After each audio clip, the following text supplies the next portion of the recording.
Okay, this is part two. Sorry, I had a board meeting I forgot about, and it came in on my phone, and therefore I couldn't finish. It interrupted. Um, Let me just quickly, I think what I was talking about is margin calls and all that. Without belaboring it, I think the Kramers, and I'll try to be more about what I see happening right away and try to make this a little more tight. I think if there were house calls as the price went up, that the Kramers may have bought time. But to the extent that this is getting into a dangerous point, like a Fed call, they're out of time. The other thing I wanted to say is this Alpine group, I think, is just a front. I think the Kramers have developed really, I think Rico could go after them, a situation where they pretend to have market makers that are following the rules. It's a pretend. Everything I'm saying is my own judgment and not financial advice. Same as in part one. I think that Alpine, whatever settlement, Alpine Securities is just a front. They're all in on this fraud. And so my point being that even if there's margin calls at Alpine, they may not be enforcing house calls because they don't want the music to stop. Now there's a video that Ham's put up and shows how Sedona and Revco, which was the prime broker, would just move monies back and forth overseas here to confuse the regulators. And how the music stopped there is 1 month they forgot to move the money. They forgot to adjust the money. I see you can see the sun has moved, some time went by. So I guess I move over here. Sorry. So anyway, what I'd like to now do with the video is just go over the reasons why I think we're on the verge of having a buy-in. I brought up the margin because we talk about margin calls, but what we're really looking for is a buy-in. And there's two buy-ins we're looking for. One is the buy-in from the prime broker. I'm highly skeptical. I think they're part of the criminal organization. That's just my judgment. The criminal, the racketeering. But what's really exciting is buy-ins from brokers. Okay, so I'm going to give you the reasons why. I already gave, let's just run through, maybe I can think of about 5 reasons. One, the stock is about to break through its wedge. As soon as it gets through sort of that 540 to 620 range, and I'm not sure it has to go all the way to 620 to have a huge move to the upside. Once it breaks that triangle to the upside, and I already told you about the 200-day moving average crossing the 50-day moving average, I think that sets up a massive move. So that's number one, the trading action. And that could happen. I think we could have a big day tomorrow. Number two, the warrants are as people say, they're dropping. Well, the warrants are in the money.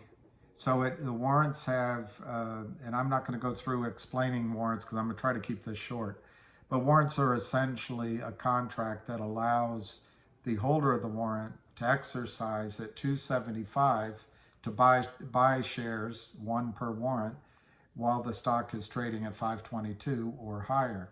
And so people are doing that, and it takes 1 or 2 days.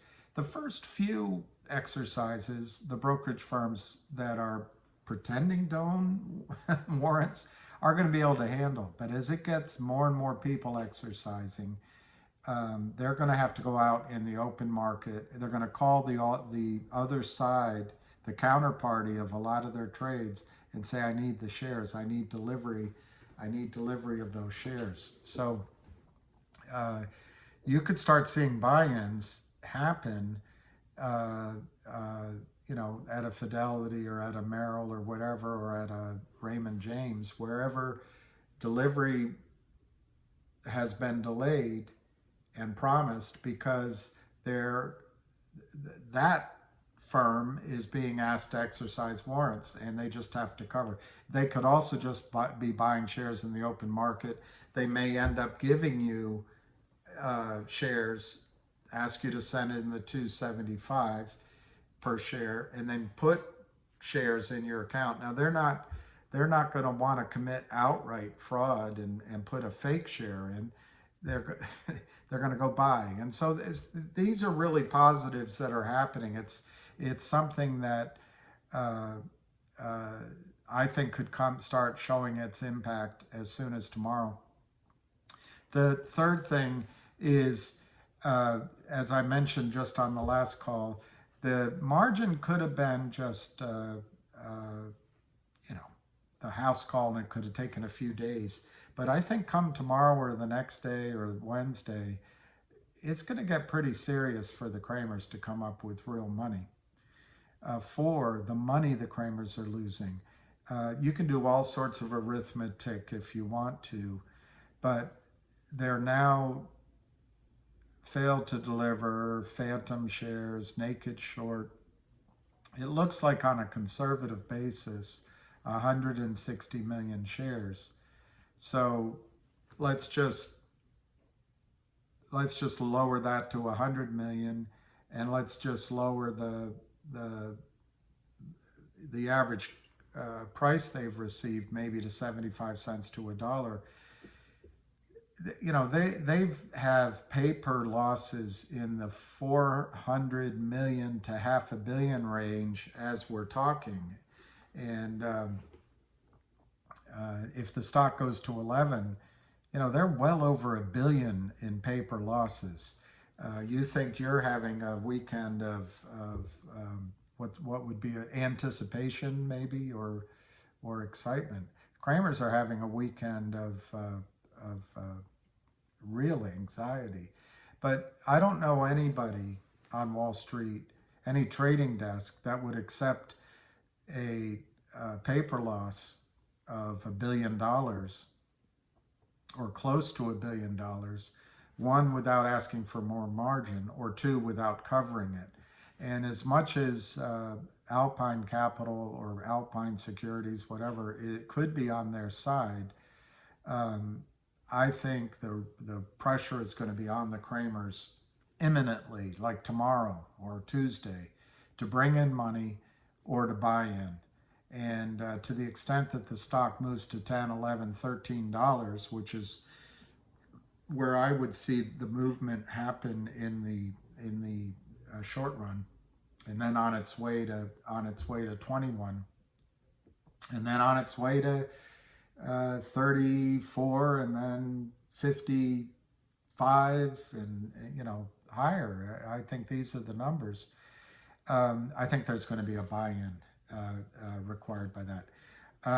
The other thing and I don't know where I am on my count, but the other thing, as you could tell, Ham was on fire today. He's not going to quit. You've got Sweet Lou and Avid Trader out there. They're not going to quit. And you've got all of you, and clearly the people on the side of the shareholders close to the company and in the company of gtii. Now, there could be fundamental news starting with closing 1-800-Lawyers, but I think we're beyond the need for fundamental news. We've got the warrants working in our favor. The company's going to have cash, so they don't have to go make a bad deal. You've got a series of brokers that might put in buy orders. You've got urgent buy-in requirement if the Kramers even hesitate on the phone and say we can't bring in the money. Now there's a couple people on the Twitter feeds and I saw one on YouTube talking about how the Kramers might have other tricks up their sleeve. They've never shown one. Never. They only have one trick.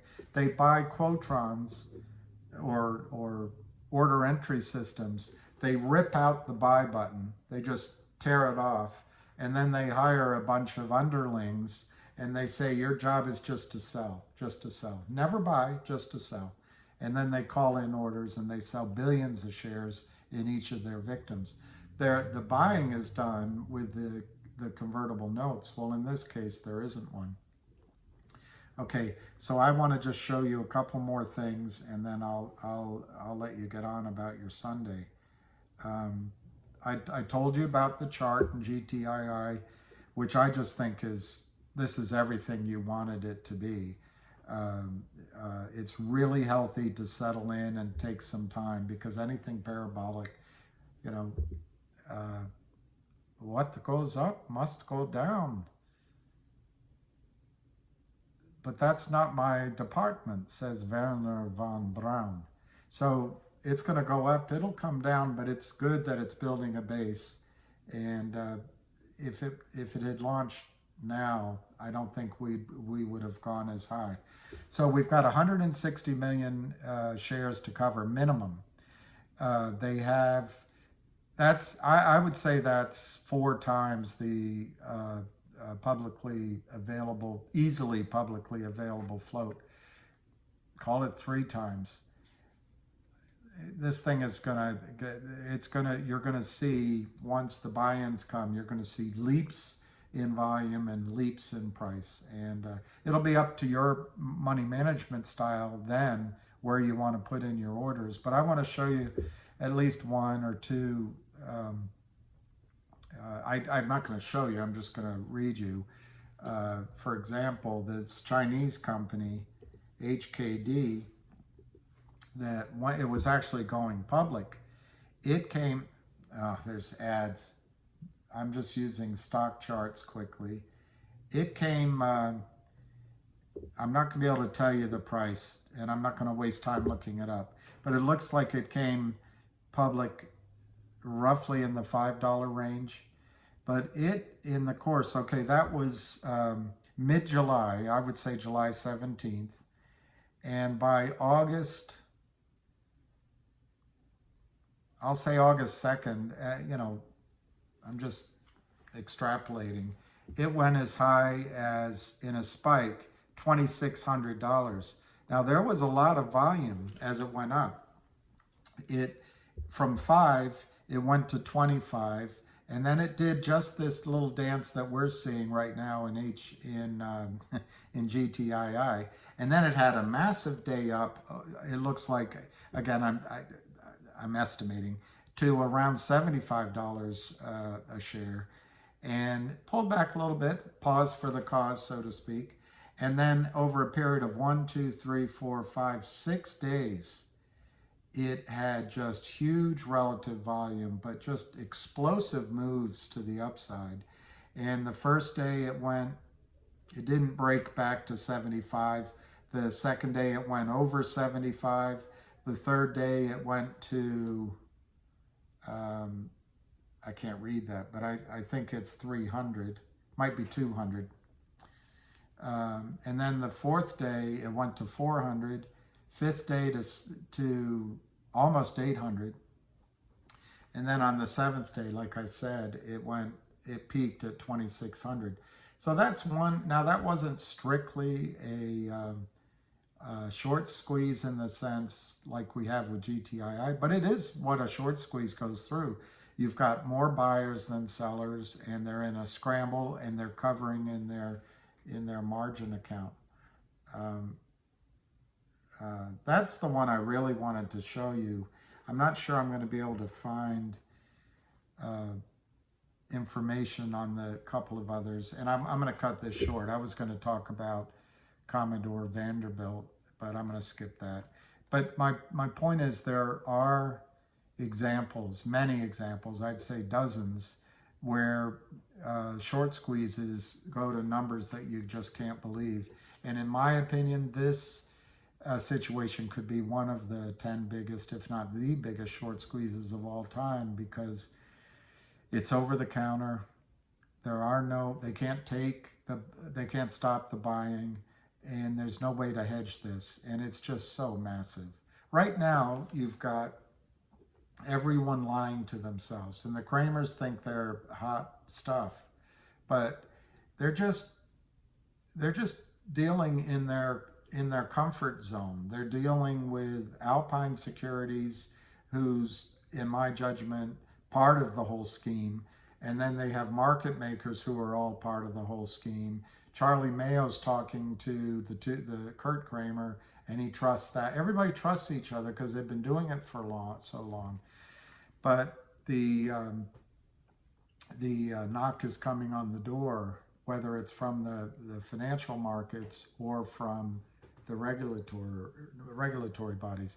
Now, in the Kramers, I can't remember the movie, and maybe one of you guys do. It might have been Trading Places, but it might be some other reference. And I don't remember the exact quote, but it was something to the effect that the only way to make people like the Kramers feel the pain is take their money away. The only way they're going to feel this pain is take their wealth away. I think that's going to happen. And I want you guys to know that you deserve to make money on this trade. You absolutely deserve to make it.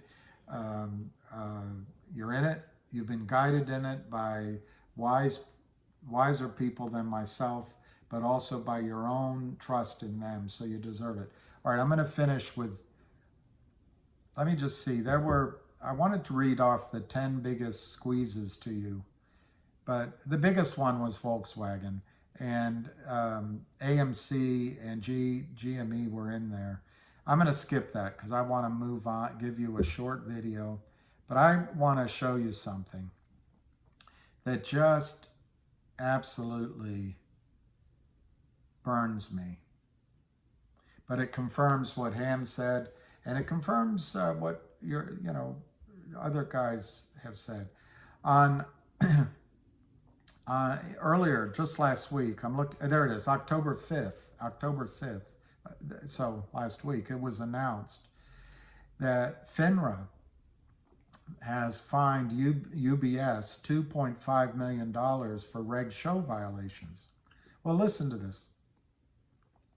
FINRA found that from 2009 to 2018, so basically a decade, UBS did not timely close out at least 5,300 FTDs, and it routed or executed more than 73,000 short sales in securities with unsatisfied closeout requirements. There's a name for it, but anyway, without first borrowing or arranging to borrow the shares. Jessica Hopper, who deserves letters, phone calls, and emails from all of us, Executive Vice President and head of FINRA's Department of Enforcement, said, quote, "The short sale obligations imposed by Reg Show afford critical protection to markets and investors. Effective supervision focuses on every stage of a firm's Rule 204 compliance and includes testing to confirm the systems and programming operate as intended without unplanned consequences," unquote. Well, I'll take her at her word, but that sounds like a lot of words without doing much. Reg Show addresses persistent failures to deliver and potentially abusive, quote unquote, naked selling, the sale of securities that an investor does not own or has not borrowed. The rule requires firms take affirmative action to close out, quote, failure to deliver positions resulting from short sales in equity securities by borrowing or purchasing the securities by the beginning of regular trading hours, the day after settlement date. The day after settlement date, they're supposed to be bought in. Limit orders or other delayed orders do not satisfy the closeout requirement. When a firm does not close out a failure to deliver, the rule prohibits the firm from accepting additional short sale orders in the security without first borrowing or arranging to borrow the security, commonly known as being in the penalty box. Anyway, it goes on, but it points out that um, uh, UBS, UBS, UBS um, was found to have supervisory systems not reasonably designed to achieve compliance with the requirements of Rule 204 of Reg Show. The bank failed to identify its improper treatments of shares associated with long sales, and so on.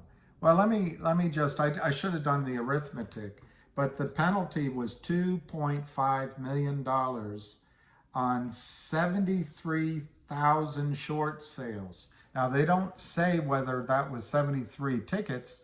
That could be 73,000 short sales across many, many, many, many companies.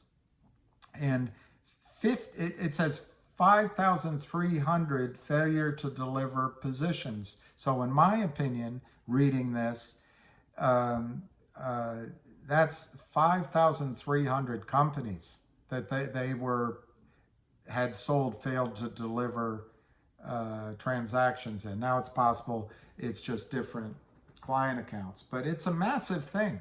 Anyway, the entirety of their fine, 2.5 million. And was anyone sent to jail? No. What is UBS still allowed to trade? Yes. So FINRA is there to benefit UBS and the others. But let me not end on a negative note. Hear what it says. Just a couple of things. They are addressing these issues, but listen to this. I want to find it, but it says the failure to deliver positions from naked shorting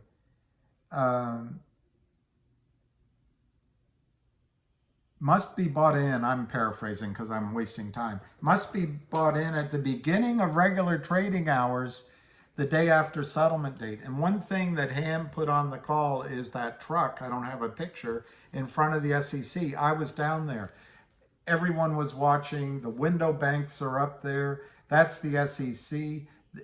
Every picture tells a story, don't it? Every picture tells a story, don't it? Every picture tells a story, don't it? It's going to get around. So this is great news that these rules are starting to be found out, applied. All right, it's 3 o'clock. I'm sorry this is in two parts. It's shorter. Both parts are shorter than Ham's call. So Ham better recognize that. But combined, they're longer than Ham's call. I will try to go live at the opening tomorrow or before the opening tomorrow, because I think the buy-ins could start tomorrow morning. The Kramers are really in dangerous territory. I don't know if $500 million a lot to you. It might not be a lot to the Kramers. Might not be a lot to Alpine Securities. But if this stock breaks out like Avid is at these numbers, Avid is saying, or if it launches as Lou emphasizes, it hasn't even begun to move, you're going to start seeing. And then of course Ham has been in the trenches all along. Ham says, if you want to know the price, look up. When these losses start to be on paper, 1 billion, remember it at around $11, it's well over $1 billion in paper losses at $11. Let's say it goes to 21. I think that's 2.5 billion. 2.5 billion. There's going to be some nervous people, and there's going to be buy-ins. All right, I'm gonna wish you all a good Sunday. I just want to call attention. I've gotten a lot of, not a lot, but several contacts from YouTube that I can monetize these videos, but which sounds interesting, and any money I made, I would put it toward something all of us did together. But then I started thinking, one, I hate listening to advertisements on YouTube. Two, a lot of you are here because of GTII, but a lot of you are here because of Lou, because of Avid, because of Ham. And I just don't feel good about, and I don't think it's a lot of money anyway, but I don't feel good about making money off of that. So I'd rather that you put your money to Ham's causes, the animals, or to Lou's newest stock recommendation. But should you be interested, I'm on the board of the Friends of the Art Museum of the Americas. This is right near the White House. It's a gorgeous old museum. It's the oldest contemporary and modern art, Latin modern art museum in the country. And we have I'm on the Friends, which is the fundraising arm. I've been doing it for like 15 years. We have a mission of a lot of different missions. It's diplomacy through art. It's having embassy events and having events at the museum. But it's also helping young Latino and Hispanic artists, primarily artists out of the Caribbean, Central America, and South America, although we have a mandate for North America as well.